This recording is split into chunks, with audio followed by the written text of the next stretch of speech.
DRG Kids।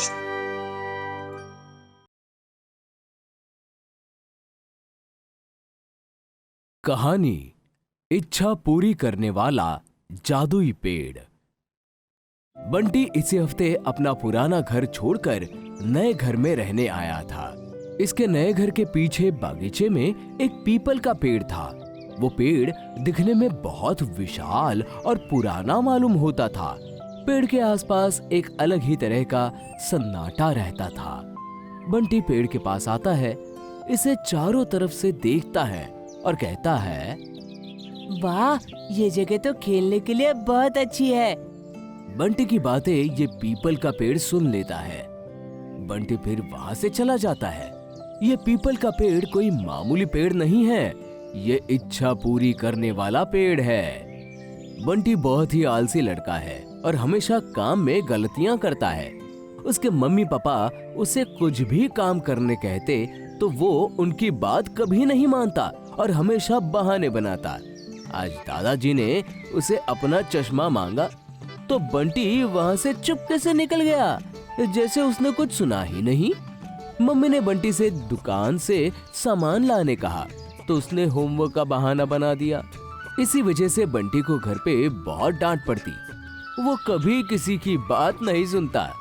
Bunty हमेशा उदास रहता है। उसे लगता है सब उसे बस डांटते रहते हैं और उसे कोई प्यार नहीं करता। पर बंटी को कभी अपनी गलतियों का एहसास नहीं होता। एक दिन बंटी के डैडी ने उसे दादाजी के लिए खाना ले जाने कहा और खाना लेके जाते वक्त बंटी का ध्यान कहीं और था। उसने दादाजी का खाना गिरा दिया। आज तो बंटी को खूब डांट पड़ी। डांट सुन के वो रो पड़ा। रोते रोते बंटी अपने घर के पीछे वाले बागीचे में उसी पीपल के पेड़ के नीचे जाके बैठ गया और जोर जोर से रोने लगा। बंटी को जोर जोर से रोता हुआ देख पेड़ से आवाज आती है, तुम क्यों रो रहे हो बंटी? बंटी डरकर चौंक जाता है। चुप होकर सिसकता हुआ यहाँ वहां देखने लगता है। उसे कुछ समझ नहीं आता कि आखिर उसे आवाज किसने दी। कौन है? सामने आकर बात करो। मैं किसी से नहीं डरता।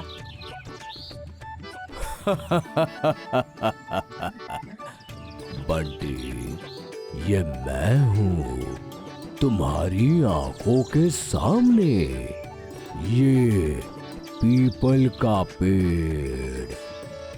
क्या सच में? तुम बोल सकते हो? हाँ बंटी, तुम मुझे अपना दोस्त समझो। अब बताओ, तुम क्यों रो रहे हो? मुझे कोई प्यार नहीं करता, सब डांटते रहते हैं। मुझे मेरे घर वालों के साथ नहीं रहना है। मैं घर छोड़कर कहीं दूर चला जाऊंगा। हाँ। अच्छा, तो तुम्हें ऐसा लगता है? अगर तुम इतने ही परेशान हो, मुझसे कोई इच्छा मांग लो। मैं तुम्हारी 2 इच्छाएं पूरी कर सकता हूँ। हाँ? क्या सच में? अरे वाह, ये तो बहुत अच्छी बात है। पर सोच समझ के मांगना बंटी, हमें हर इच्छा की कीमत चुकानी पड़ती है। हाँ, ठीक है। पर अभी अपनी जिंदगी में मैं फिलहाल एक ही इच्छा चाहता हूँ। मुझे गायब होना है। हाँ, जब मैं गायब हो जाऊंगा तब मेरे घर वालों को पता चलेगा मेरा मोल। पर बंटी, याद रहे, तुम्हारी जो भी इच्छा है वो तुम्हें हमेशा के लिए मिलेगी। फिर तुम बाद में इस बात से पलट नहीं सकते। नहीं, मैं कभी नहीं पलटूंगा। अब प्लीज मुझे गायब कर दो ना। मुझे अब मेरे घर वालों के साथ नहीं रहना है। मैं तंग आ गया हूँ रोज रोज डांट सुन कर। ठीक है बंटी, तुम्हारी इच्छा पूरी हुई।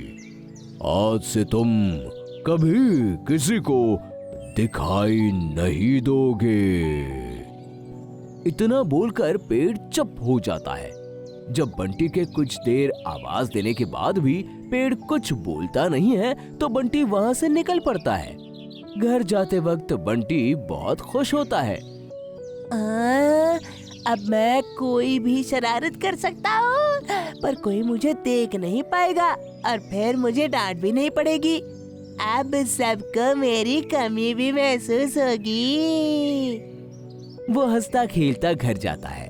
घर पहुंचकर वो दादाजी के सामने जाकर खड़ा हो जाता है और उन्हें चिढ़ाने लगता है, पर दादाजी तो अब बंटी को देख ही नहीं सकते थे, तो वो कुछ नहीं कहते हैं और अपने काम में व्यस्त रहते हैं। ये देखकर अब मानो बंटी की खुशी का ठिकाना नहीं था।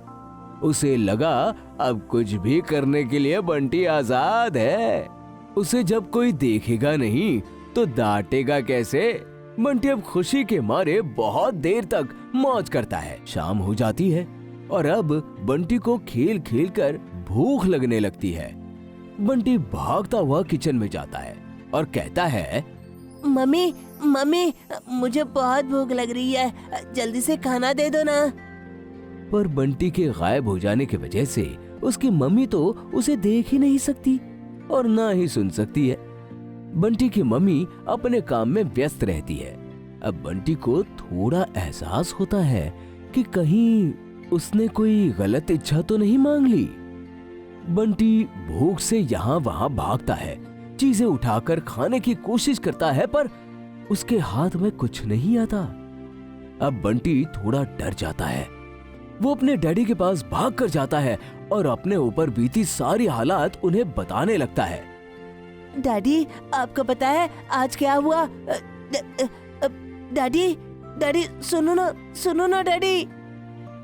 पर ये क्या, बंटी के डैडी भी अब उसे ना तो सुन सकते हैं और ना ही देख सकते हैं। अब बंटी थोड़ा उदास हो जाता है और अपने कमरे में जाकर सारी चीजें सोचते सोचते सो जाता है। थोड़ी देर बाद जब बंटी उठता है तो वो सुनता है कि घर में से रोने की आवाजें आ रही हैं। वो भागकर बाहर जाता है और देखता है कि उससे मम्मी डैडी देर रात उसे ढूंढ ढूंढ कर थक गए और अब रो रहे हैं। बंटी उनके पास जाके उन्हें बताने की कोशिश करता है। मम्मी मैं यहाँ हूँ। डैडी मैं आपके सामने ही हूँ। Mummy mummy. पर बंटी को ना अब कोई देख सकता है और ना ही सुन सकता है। बंटी अब ये सब देखकर रोने लगता है। उसे एहसास होता है कि अब वो कितना अकेला हो गया है। अब उसे अपने मम्मी डैडी से बात करने का बहुत मन था। वो दिल में सोचता है कि वो बेवकूफ है जो ऐसे इच्छा मांगा। बंटी फिर पेड़ के पास जाता है और पेड़ से बात करने की कोशिश करने लगता है। क्या तुम मुझे सुन सकते हो? हेलो, मुझसे बात करो प्लीज। मेरी ये इच्छा वापस ले लो। पर इस बार पेड़ उसे कोई जवाब नहीं देता। बहुत कोशिश करने के बाद बेचारा बंटी डरा सहमा और भूखा थक हार के पेड़ के नीचे बैठ जाता है। अब उसे कुछ समझ नहीं आ रहा था। उसकी आंखों से आंसू बहने लगते हैं। वो सिसक सिसक कर रोने लगता है। तभी पेड़ से आवाज आती है, तुम क्यों रो रहे हो बंटी? अब तुम्हें क्या हुआ? मैंने तो तुम्हारी इच्छा पूरी कर दी ना। मैं तुम्हें जब से आवाज दे रहा हूँ, तुम क्यों नहीं सुन रहे थे? मुझे लगा अब तुम कभी मुझसे बात नहीं करोगे और मैं गायब होके रह जाऊंगा। मैं सिर्फ किसी के सच्चे मन से दुखी होने पर ही उससे बात कर सकता हूँ। अच्छा, प्लीज अब मेरी इच्छा वापस ले लो। मैं अपने मम्मी डैडी से दूर नहीं जाना चाहता। आज से मैं उनकी सारी बातें मानूंगा, हर काम अच्छे से करूंगा। प्लीज फिर सब पहले जैसा कर दो। पर तुम अपनी इच्छा वापस नहीं ले सकते बंटी। तुम्हें याद है ना, मैंने पहले ही कहा था।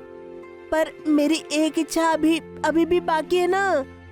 हाँ बंटी, पर फिर सोच समझकर इच्छा मांगना, क्योंकि ये तुम्हारी आखिरी इच्छा होगी। इसके बाद तुम कोई इच्छा नहीं मांग पाओगे मुझसे। हाँ, अब मुझे समझ आ गया। मुझे और कोई इच्छा नहीं चाहिए। मुझे बस मेरे मम्मी डैडी से बात करनी है, उनकी डांट सुननी है। वो मेरे सामने होकर भी मुझे देख नहीं पा रहे हैं।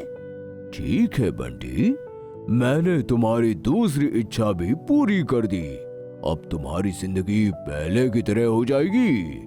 अब सब तुम्हें देख भी सकते हैं और अब डांट भी सकते हैं। Thank you so much. Bunty पेड़ को थैंक यू बोल के वहां से चला जाता है और भागता हुआ अपने मम्मी डैडी के पास जाता है। बंटी की मम्मी बंटी को देखकर बहुत खुश होती है और उसे गले से लगा लेती है। वहीं बंटी के डैडी बंटी को गुस्से से देखते हैं और डांटने लगते हैं। पता नहीं ये लड़का कहाँ घूम रहा था, हम इसे ढूंढकर पागल हो रहे थे। इसे अपने माँ बाप की कोई फिक्र नहीं। अपने डैडी की डांट सुनकर इस बार बंटी को बुरा नहीं लगा और ना ही उसे गुस्सा आता है। इस बार अपने डैडी की डांट सुनकर उसे अपने डैडी पे बहुत प्यार आता है और अपनी बेवकूफी का एहसास होता है। बंटी जल्दी से अपने डैडी के गले लगकर रोने लगता है। उसके डैडी भी गुस्सा भूलकर उसे प्यार करने लगते हैं। बंटी अब अच्छे से अपने मम्मी डैडी के साथ रहने लगता है। अब वो एक अच्छा बच्चा बन जाता है, सबकी बात मानता है, काम भी ठीक से करता है और कभी कभी उस इच्छा पूरी करने वाले पेड़ से भी जाके बात कर लेता है, पर अब कोई इच्छा नहीं मांगता।